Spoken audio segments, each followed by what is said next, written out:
नमस्कार। भारतीय जनता पार्टी के प्रधानमंत्री पद के उम्मीदवार श्री नरेंद्र मोदी जी की अनोखी चुनाव प्रचार सभा में 15 से भी अधिक राज्यों के लगभग 100 से भी अधिक स्थल पर एकत्रित आप सभी का हार्दिक स्वागत करते हैं। विश्व के लोकतांत्रिक देशों के चुनाव प्रचार इतिहास में एक नए अध्याय की शुरुआत हो चुकी है, क्योंकि आज की इस सभा में अत्याधुनिक 3D होलोग्राम टेक्नोलॉजी के उपयोग से मोदी जी देश भर में कई स्थलों पर एक साथ लाखों लोगों के साथ जुड़ेंगे, उन्हें संबोधित करेंगे। मोदी जी आपके साथ हैं, प्रत्यक्ष हैं, आपके पास हैं, ऐसा एहसास आपको होगा। इन दिनों मोदी जी अनेक स्थलों पर जाकर भारत विजय रैलियों में लाखों लोगों के सामने संबोधन कर रहे हैं, लेकिन जहां वो खुद नहीं पहुंच सके हैं, उन सभी देशवासियों से रूबरू होने का, जुड़ने का ये अत्याधुनिक 3D होलोग्राम टेक्नोलॉजी का माध्यम उन्होंने अपनाया है। टेक्नोलॉजी का इतना उत्तम उपयोग लोगों से जुड़ने के लिए मोदी जी ही सोच सकते हैं। भारतीय जनता पार्टी ने हमेशा से ही देश के लोगों से जुड़ने के लिए कई नए नए तरीके अपनाए हैं और मोदी जी तो अपनी कार्यशैली में टेक्नोलॉजी का उत्तम उपयोग कर बहुत ही उम्दा तरीके से लोगों से जुड़े हैं। Video conferencing, mobile phone, social networking जैसे Facebook, Twitter, website, blogs, Google Hangout और हाल ही में चाय पे चर्चा की सफलता के बाद अब ये 3D टेक्नोलॉजी द्वारा आपसे जुड़ने का अद्भुत माध्यम अपनाया है मोदी जी ने। पिछले गुजरात चुनाव में भी मोदी जी ने इसी 3D होलोग्राम टेक्नोलॉजी का उपयोग जनसंपर्क, जन शिक्षण व प्रचार के लिए किया था, जिसे लोगों का उत्साहपूर्ण आवकार मिला था। इस छोटे पैमाने पर किए गए प्रयोग ने भी Guinness book of world records में सबसे बड़े कार्यक्रम होने का विश्व कीर्तिमान प्राप्त किया। तारीख 11 अप्रैल को इसी 3D टेक्नोलॉजी के माध्यम से मोदी जी ने 100 से भी अधिक स्थलों में 20 से भी अधिक राज्यों में सभाओं को संबोधित किया था। आने वाले दिनों में मोदी जी कई बार इस प्रकार एक साथ कई स्थल पर सभाओं में लोगों से जुड़ेंगे। तो आइए, एक भारत श्रेष्ठ भारत के स्वप्न दृष्टा, समृद्धि, विकास, जन समर्थन, जन विश्वास, सिद्धि और सफलता के पर्याय बन चुके भारतीय जनता पार्टी के प्रधानमंत्री पद के उम्मीदवार श्री नरेंद्र मोदी जी को जोरदार तालियों के साथ आमंत्रित करें।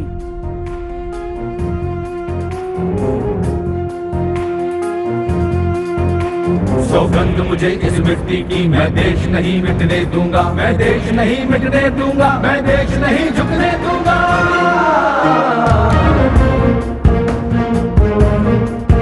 मेरी धरती मुझसे पूछ रही, कब मेरा कर्ज चुकाओगे। मेरा गंबर मुझसे पूछ रहा, कब अपना फर्ज निभाओगे। मेरा वचन है भारत माँ को, तेरा शीश नहीं झुकने दूंगा। सौगंध मुझे इस मिट्टी की, मैं देश नहीं मिटने दूंगा, मैं देश नहीं मिटने दूंगा, मैं देश नहीं झुकने। विश्व के सबसे बड़े लोकतंत्र ऐसे भारत के संविधान के रचयिता श्री बाबा साहेब आम्बेडकर जी की प्रतिमा को सादर मालार्पण करने के लिए आमंत्रित करते हैं श्री मोदी जी को।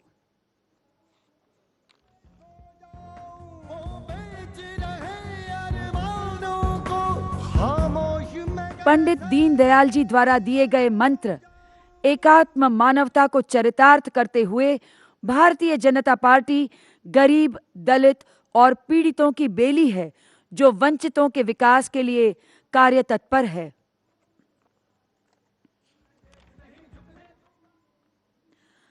आंखों में सपने और दिल में विश्वास, भारत के विकास की मन में है प्यास, ऐसे भाजपा के प्रधानमंत्री पद के उम्मीदवार श्री नरेंद्र मोदी जी, जो सत्ता को सेवा का माध्यम बनाकर भारत को 21वीं सदी में फिर एक बार विश्व गुरु के रूप में देखना चाहते हैं।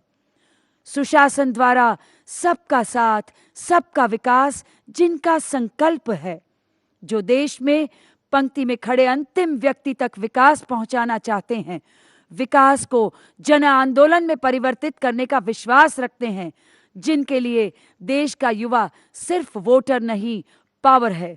जन सामान्य और प्रत्येक वर्ग के लिए हर क्षेत्र में सर्वसम्मिलित विकास के नए आयाम प्रस्थापित करने के नए नए विचार, नए सुझाव लेकर आए हैं, जो वादे नहीं इरादे लेकर आए हैं। ऐसे भारतीय जनता पार्टी के प्रधानमंत्री पद के उम्मीदवार श्री नरेंद्र मोदी जी को आइए जोरदार तालियों के साथ आमंत्रित करें और इस 3D टेक्नोलॉजी के माध्यम से जुड़ जाएं।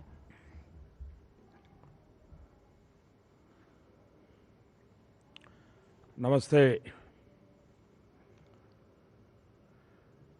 देश के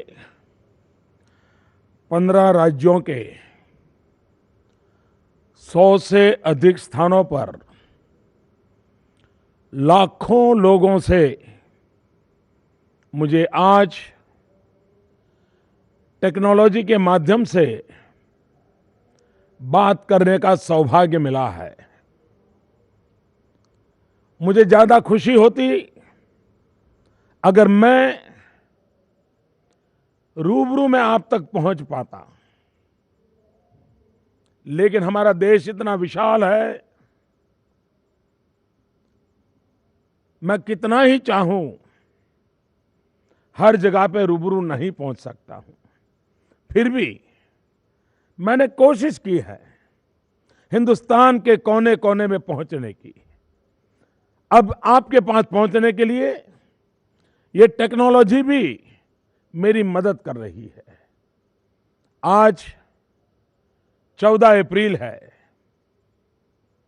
आसाम में बिहू के पर्व की मेरी शुभकामनाएं, पंजाब में वैशाखी के पर्व की शुभकामनाएं, और तमिलनाडु में भी आज नववर्ष का प्रारंभ हो रहा है।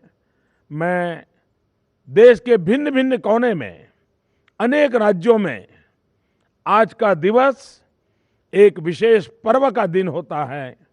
मेरी तरफ से उन सभी राज्यों को अनेक अनेक शुभकामनाएं देता हूं। 14 अप्रैल एक और दृष्टि से भी बड़ी महत्वपूर्ण है।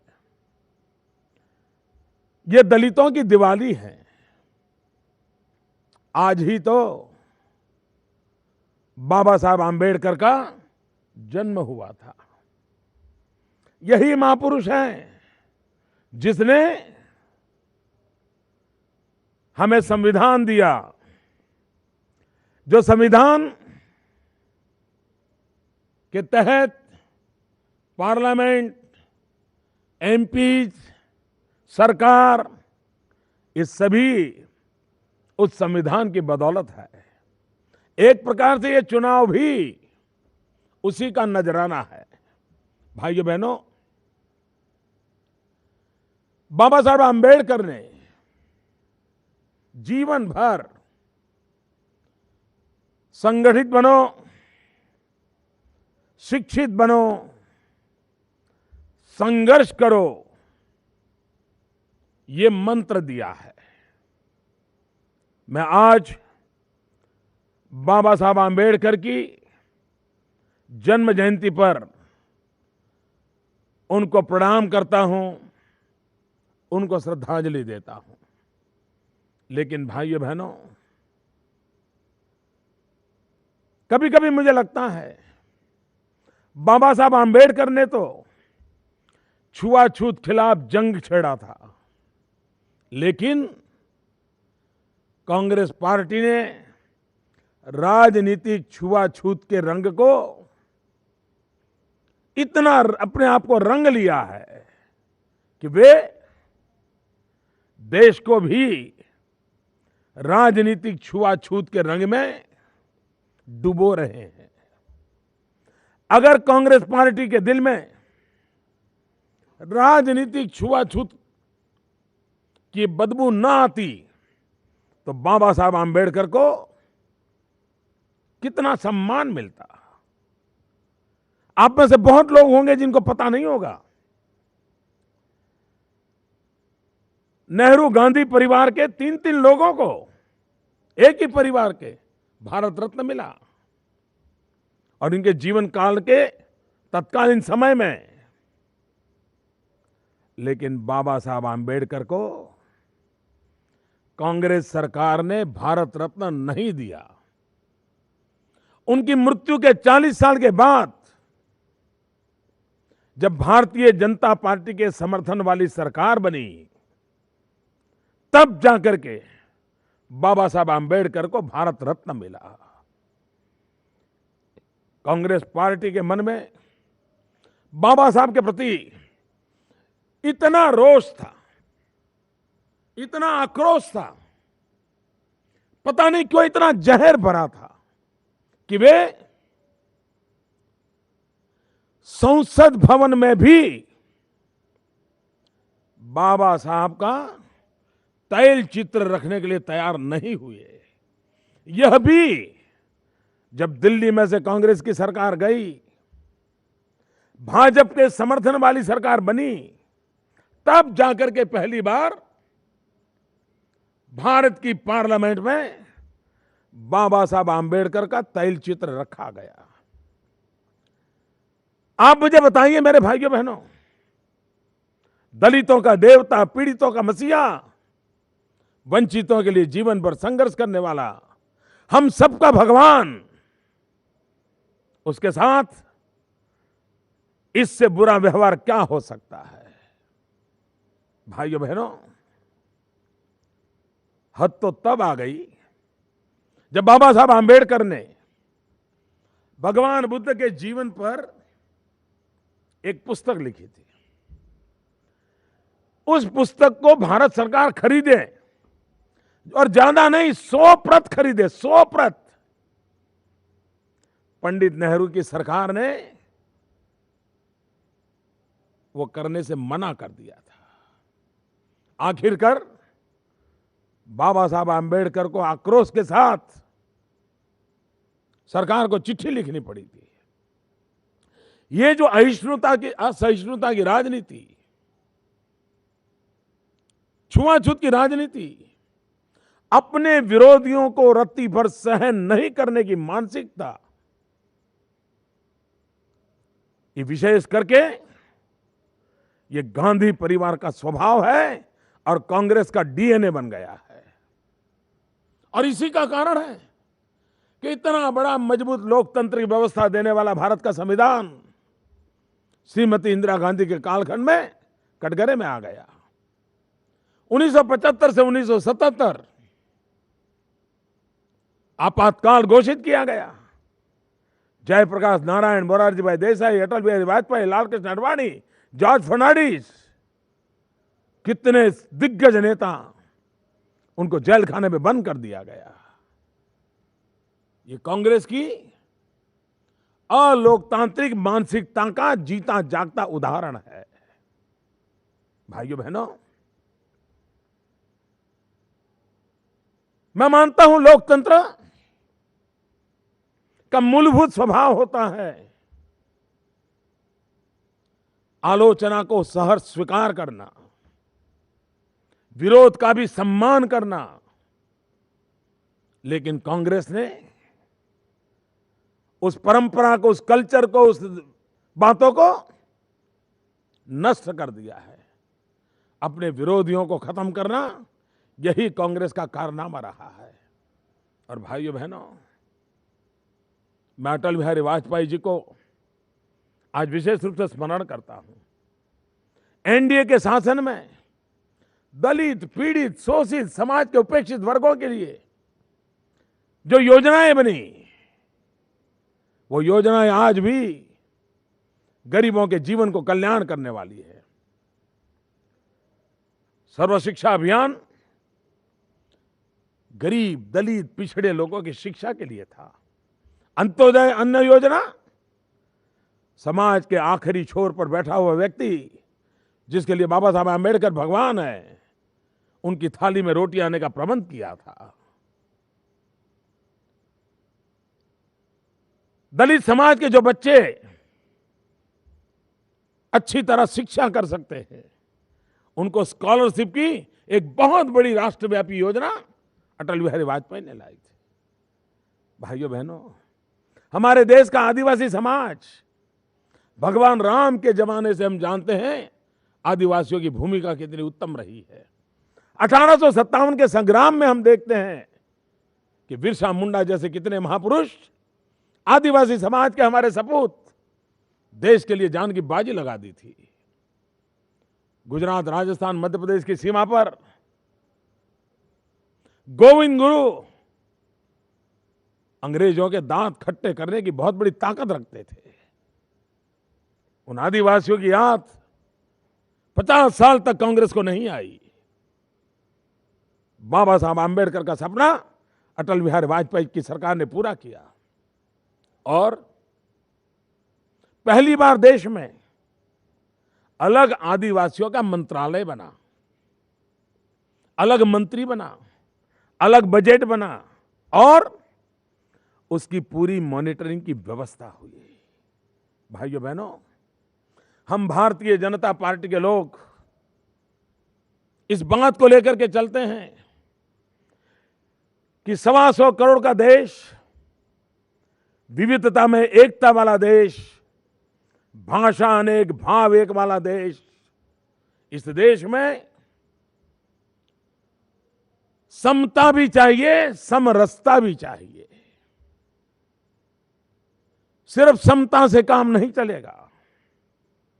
एक उच्च वर्ण का व्यक्ति डॉक्टर बन जाए और एक मेरा दलित भाई डॉक्टर बन जाए, इतने से बात बनती नहीं है। समता तो हो गई, लेकिन समरसता चाहिए।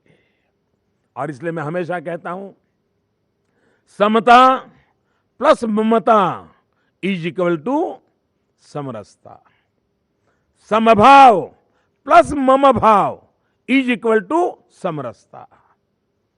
जब तक ये समभाव और मम भाव हमारे समाज के कुछ कुरीतियों के कारण, गलत सोच के कारण इतने बड़े तबके को जो अन्याय हुआ, उसको मम भाव और ममता से ही अपना बना सकते हैं। आज बाबा साहब आंबेडकर की जन्म जयंती पर हम संकल्प करें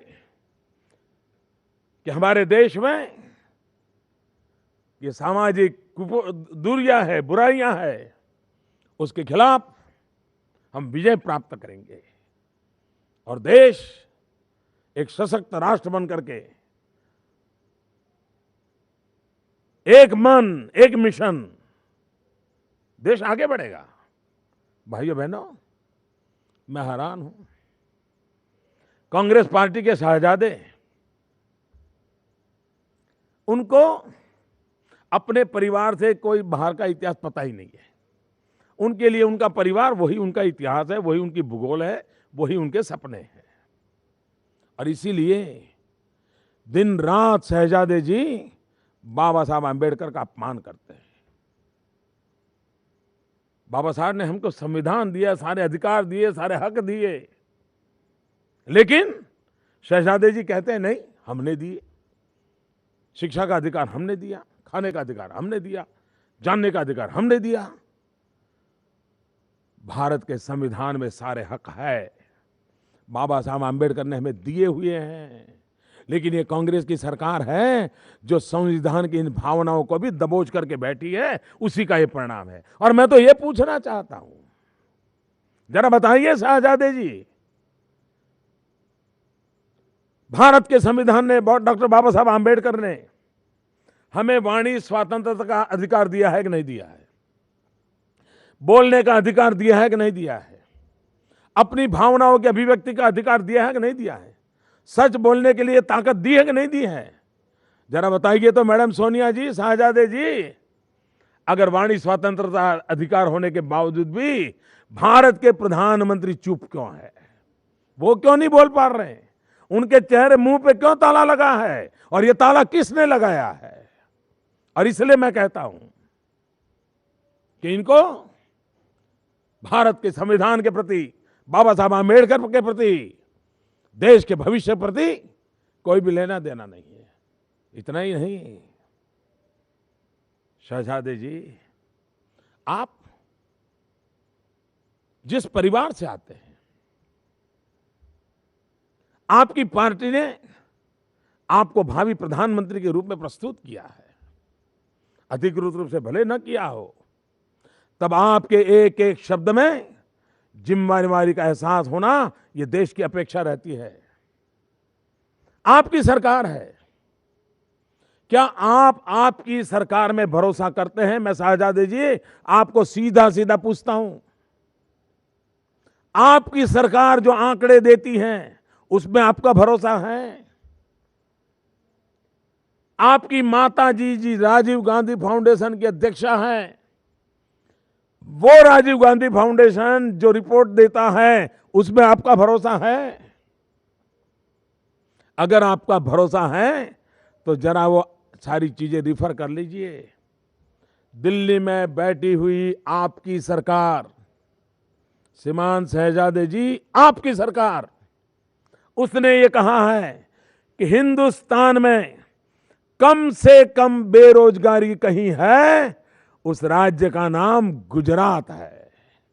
शहजादे जी, आप ही की दिल्ली में बैठी हुई सरकार ने कहा है कि हिंदुस्तान में एम्प्लॉयमेंट एक्सचेंज के द्वारा जितने लोगों को रोजगार मिलता है पूरे देश में, उसमें पिछले 10 साल में अकेले गुजरात ने, फिर सुन लीजिए, टॉफी बाद में खाइए, पहले सुन लीजिए शहजादे जी, ये टॉफी खाने में ये बचपन यूं ही बीतता जाएगा।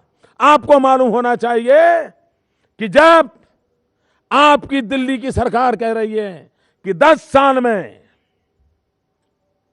पूरे हिंदुस्तान में एम्प्लॉयमेंट एक्सचेंज के द्वारा जो रोजगार दिए गए, उसमें अकेला गुजरात 57% यानी कि 57% रोजगार अकेले गुजरात ने दिए हैं। बाकी 45% में पूरा हिंदुस्तान समेट गया है, जिसमें आपकी सभी राज्य सरकारें भी है और आपकी दिल्ली की सरकार भी है। कुछ तो सच बोलो जी। और मैं मीडिया के मित्रों को विनती करता हूं कि अनाप शनाप जो शहजादे आंकड़े दे रहे हैं ना, जरा वेरीफाई तो करो, जरा चेक करके देश के सामने रखो ना। भाइयों बहनों, इस चुनाव में मैं देख रहा हूं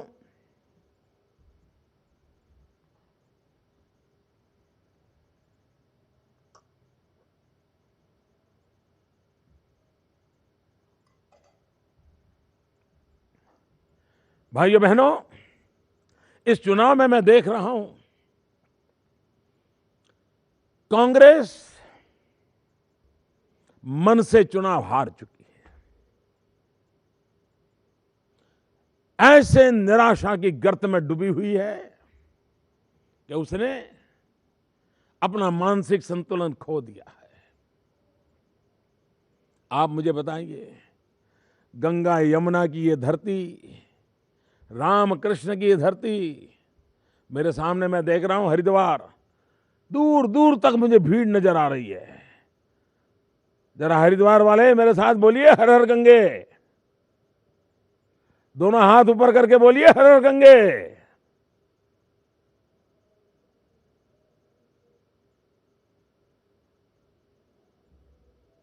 हाँ, सुनाई दिया, दिखाई दिया।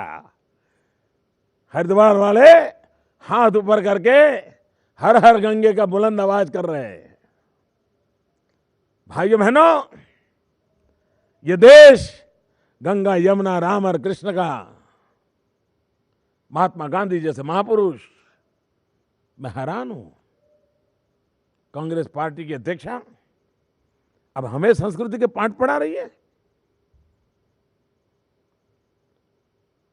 क्या हमें संस्कृति के पाठ उनसे पढ़ने पड़ेंगे? मैडम सोनिया जी, आपसे हमारी प्रार्थना है, कुछ मर्यादा रखिए। हमारे देश के लोगों को, हमें हमारी संस्कृति हमें आपसे सीखनी पड़ेगी, हमारी रगों में है। त्याग और तपस्या का अधिष्ठान पर ये मेरी भारत माता खड़ी है। भाइयों बहनों, ये चुनाव आप सब जो आज मेरे सामने जो बैठे हैं, 17 तारीख को आप मतदान करने के लिए जाने वाले हो। ये चुनाव की बहुत सारी विशेषताएं हैं। पहली बार देश में देखा गया है कि चुनाव घोषित होने के साथ साथ चुनाव का परिणाम भी घोषित हो चुका है। लोगों ने मान लिया है अब दिल्ली सरकार का जाना तय है। लोगों ने यह भी मान लिया है कि भारतीय जनता पार्टी का एनडीए भारी बहुमत से विजयी होने वाली है। 16 मई को देश के भविष्य की नींव रखने का एक महाअभियान आपके मतदान से होने वाला है। मैं मतदाता भाइयों बहनों और विशेष करके नौजवान मतदाताओं को प्रार्थना करता हूं, अब देश के लिए प्रयोगों का समय नहीं है। अब देश के लिए ये करूं या न करूं इस उलझन का समय नहीं है। देश में आज मक्कम निर्धार के साथ निर्णय करने का समय है। आधे अधूरे मन से काम करने का वक्त नहीं है।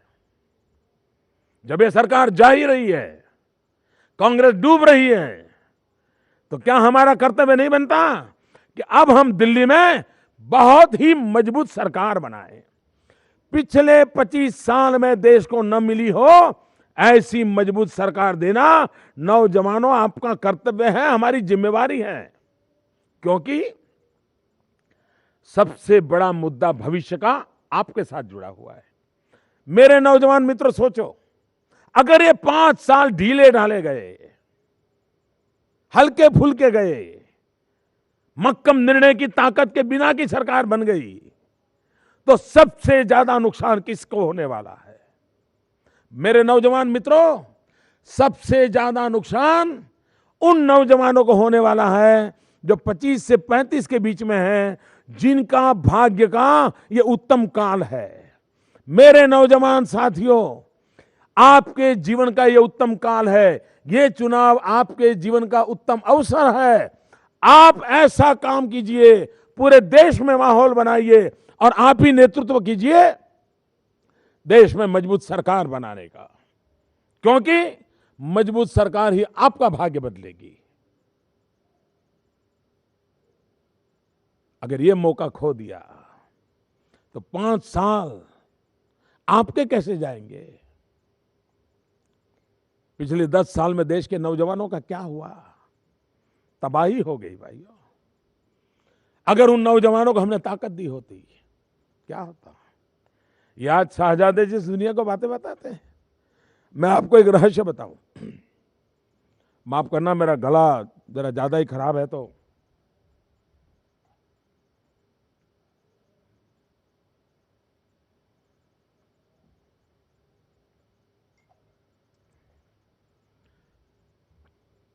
भारत सरकार ने, हमारे वित्त मंत्री, कांग्रेस में तो एक से बढ़कर एक सब बुद्धिमानों की फौज लगी हुई है, वो अपने आप को बहुत बड़े बुद्धिमान मानते हैं। उन्होंने स्किल डेवलपमेंट के लिए, नौजवानों के लिए 30,000 करोड़ रुपए बजट की योजना की, 30,000 करोड़ रुपीस, और 10 लाख नौजवानों को स्किल डेवलपमेंट विद सर्टिफिकेट, एक गोल के साथ काम शुरू किया। आपको मैं बताऊं क्या किया इन्होंने? मुश्किल से 18,000 लोगों को सिर्फ ये लाभ मिला है।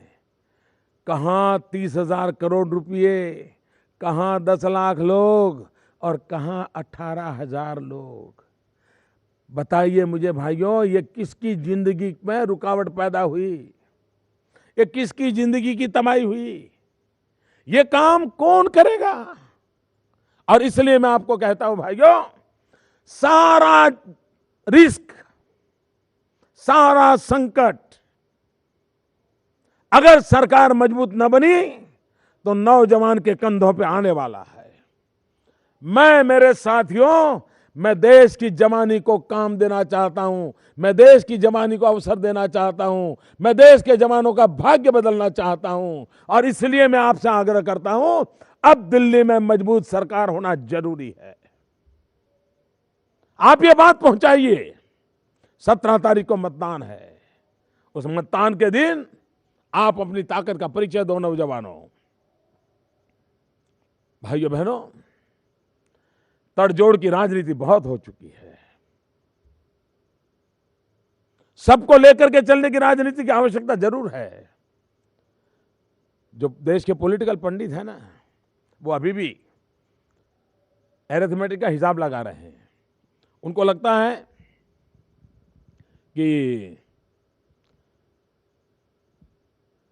2% इधर गया, 1% इधर गया, 2% ऊपर गया, 1% नीचे आया। ये अरिथमेटिक वाला चुनाव नहीं है।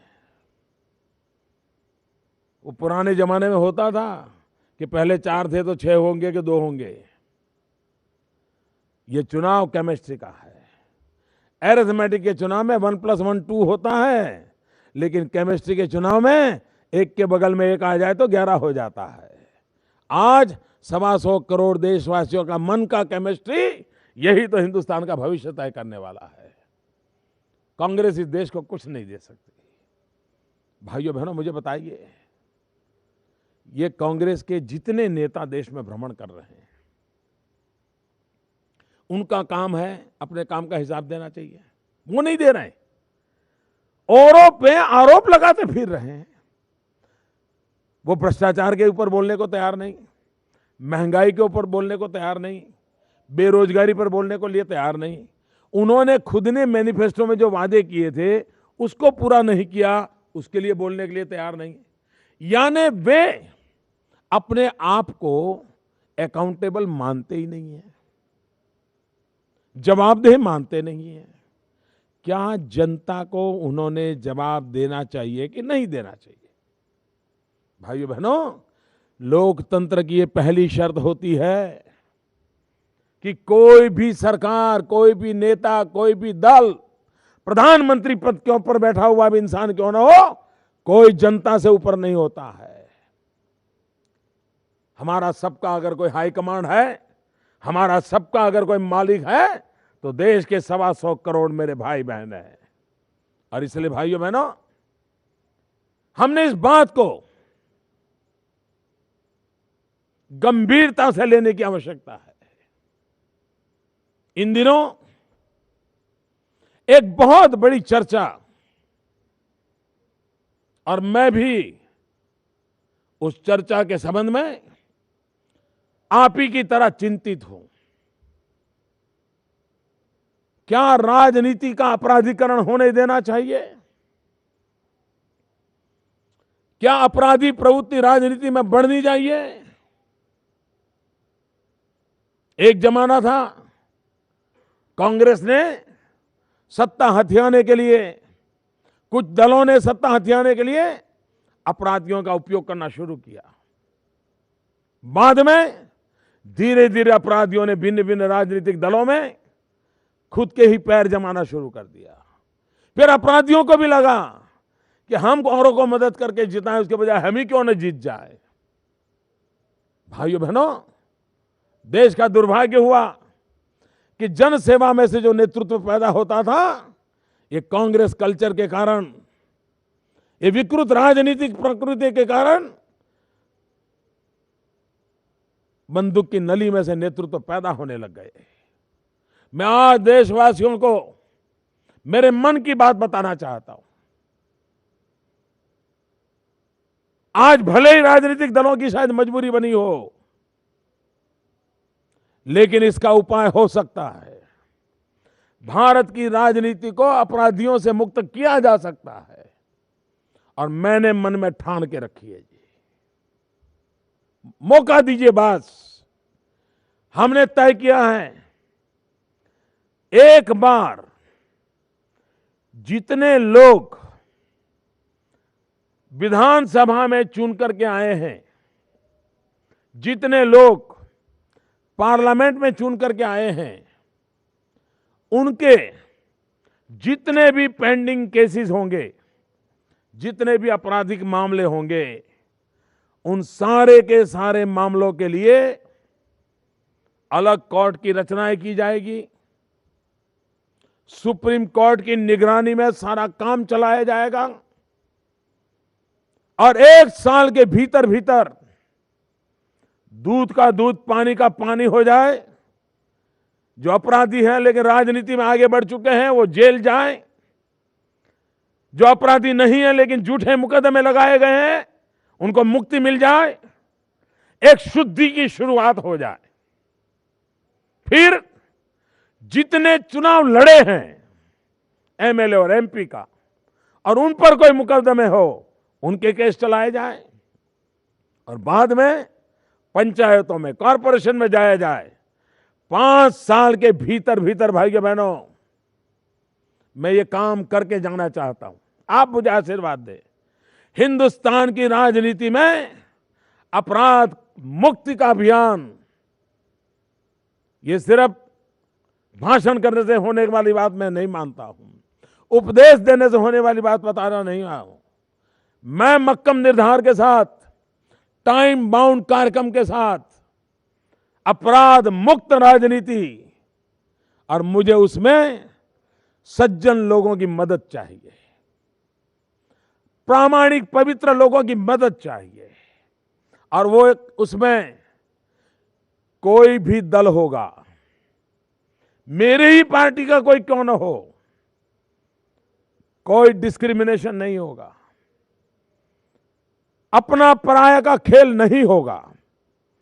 ये मैं देशवासियों को विश्वास देता हूं। किसी ने ये हिम्मत नहीं की है, लेकिन मैं मानता हूं कि जैसा मेरा संस्कार है, जैसे जिस संस्कृति को मैंने अपनाया है, परमात्मा मुझे काम में मदद करेगा। मुझे जनता जनार्दन के आशीर्वाद चाहिए।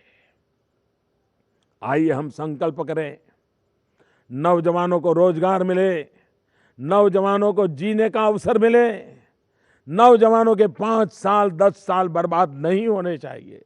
और आपके संतानों के 5 साल 10 साल बर्बाद होना मतलब आपके परिवार का भी बर्बाद होना है।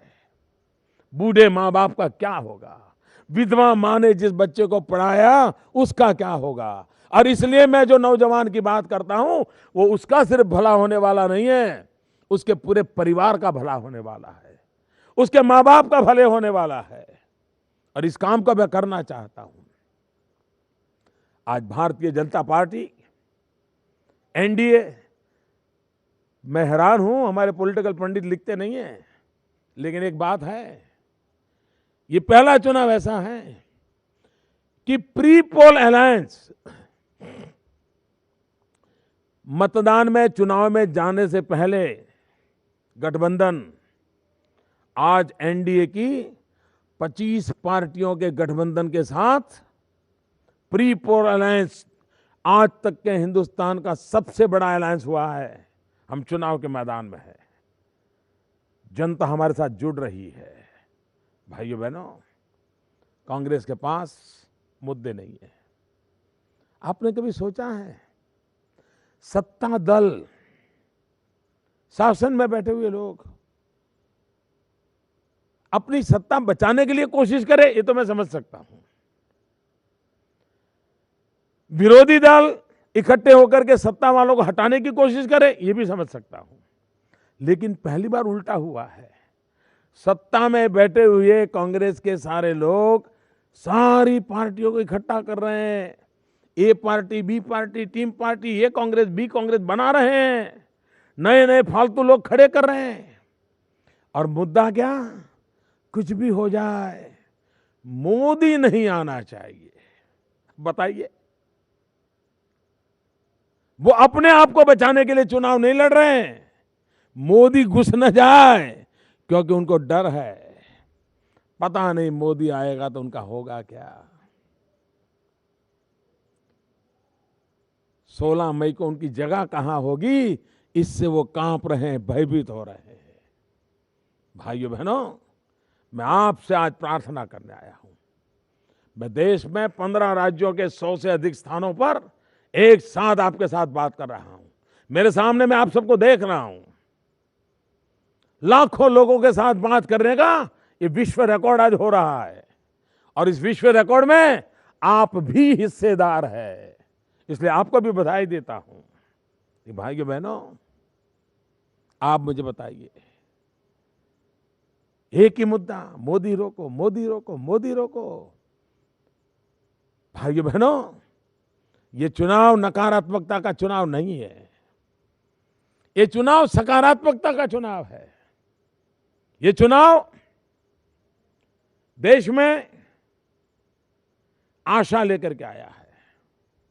ये चुनाव देश में भरोसा पैदा करने वाला है।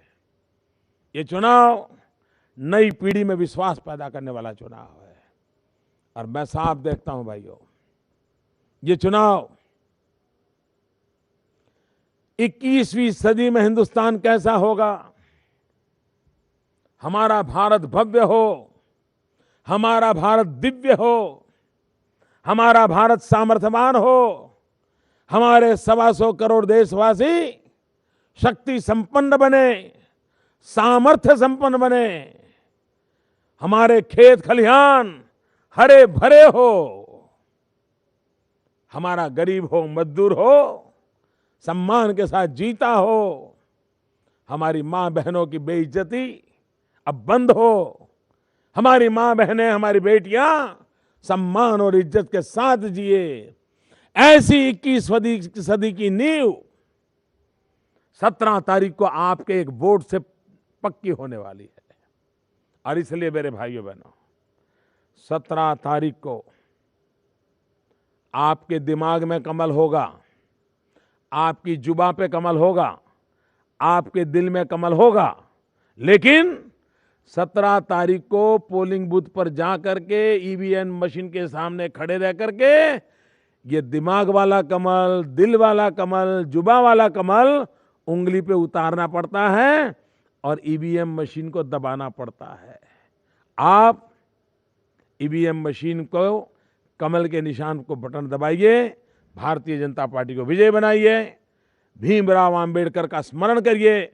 उस महापुरुष ने इतना बड़ा हमें संविधान दिया, भारत के भाग्य बदलने के लिए हम पूरी ताकत से आइए। मैं फिर एक बार आपका बहुत बहुत आभार व्यक्त करता हूं, लेकिन यहां से मैं विनती करता हूं, जरा नागौर के लोग मुझे दिखाई दे रहे हैं, नागौर के लोग जरा हाथ ऊपर करके भारत माता की जय बुलवाइए।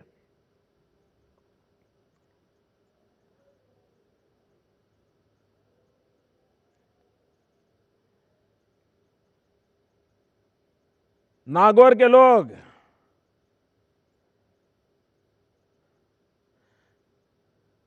इधर मुझे चित्तौड़गढ़ दिख रहा है, चित्तौड़गढ़ के मेरे वीर बांकुरे, जरा हाथ ऊपर करके महाराणा प्रताप का जय जयकार करिए। जरा चित्तौड़गढ़ के बांकुरे जरा हाथ ऊपर करके महाराणा प्रताप का जय जयकार कीजिए। वाह, शाबाश, दिख रहा है। ये मेरा भिलवाड़ा दिख रहा है। आज भिलवाड़ा में काफी लोग नजर आ रहे हैं। भिलवाड़े के लोग जरा भारत माता की जय करो। ये बरेली, इतनी बड़ी मात्रा में बहनें आई हुई है,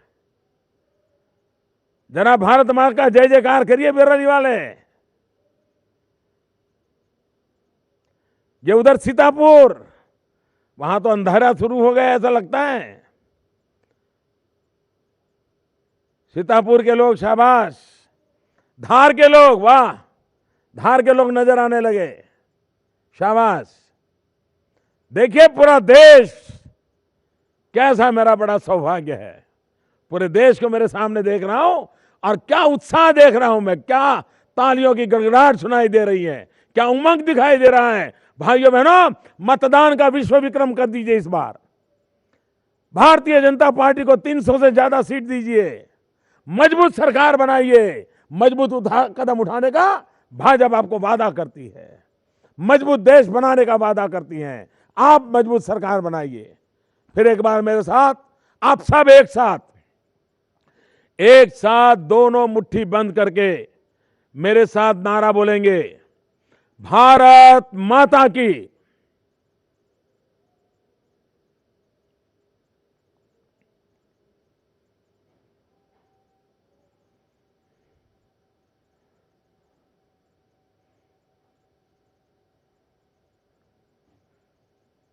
फिर से मेरे साथ पूरी ताकत से सबके सब दोनों हाथ ऊपर करके जोरों से बोलिए, भारत माता की।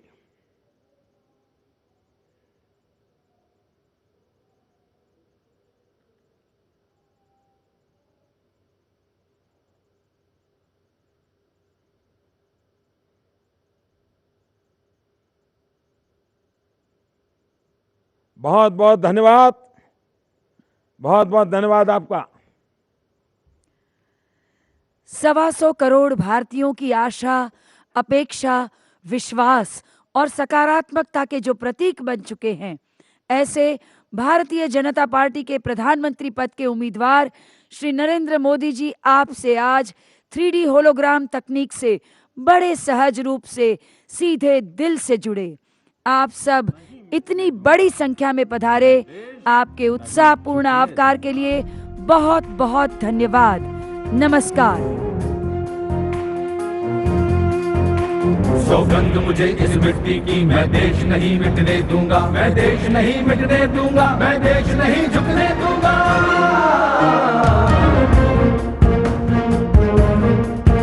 मेरी धरती मुझसे पूछ रही, कब मेरा कर्ज चुकाओगे। मेरा गंबर मुझसे पूछ रहा, कब अपना फर्ज निभाओगे। मेरा वचन है भारत माँ को, तेरा शीश नहीं झुकने दूंगा।